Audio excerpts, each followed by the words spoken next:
So okay guys, Biyernes naman at August 21, holiday ngayon, walang pasok ulit guys. Isang linggo yata walang pasok ng school. So ito yung ating meal prep for today's video. Kita nyo naman. Okay, meron tayo dito ang petisang manok. Okay, tapos meron tayong default protein, yung itlog natin. At itong repolyo natin guys, meron pala akong natabi na ulam natin nung giniling. Nung nakaraan, nilagay ko sa freezer, hinalo ko lang siya dyan sa cabbage rice para medyo sumarap naman tayo ng konti. Yan. At ang ating tansyahang kanin, half cup lang ata ito kasi meron tayong cabbage rice at saka syempre meron din tayong banana. So ayan guys, no, yung approach na to, yung ginagawa kong simple fitness, iba to doon sa mga nagji-gym guys, mga nagba-bodybuilding, nagko-compete yun. Kaklaruhin ko lang may sariling community yung mga nagji-gym na yan guys. Okay? So iba yung approach ko sa kanila.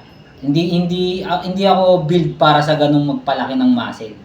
Yung sa akin, okay na yung ganitong approach, yung mapanatili ko lang fit and healthy, yung functional ako, yun yung gusto kong ipahatid dito sa page natin.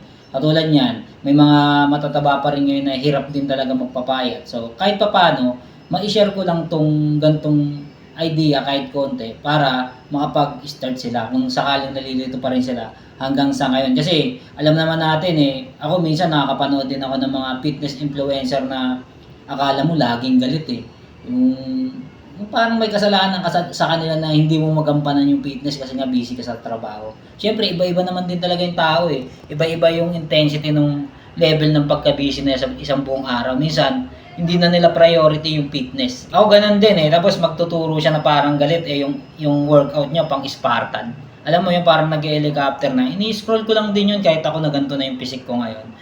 Respeto ako sa kanila kasi mahirap talaga yun. Pero kung ipapagawa mo sa ordinaryong tao yung gano'n na overweight pa, tapos pag pupush upin mo, ito, 100 yung push up ko, tapos magpo-pull ups ako, 50. Siyempre kung mataba gagawa nun, hindi niya rin kaya. Diba? Nakaka-injure yun. Mas maganda, paumpisa mo sa ganito, simple fitness, simple approach, yung sustainable. So, sabi ko nga, ganito lang yung kasimple. Kung sa pagkain ka tumaba, syempre sa pagkain ka pa rin talaga papayat. Samahan mo lang yan ng regular exercise. Ciao!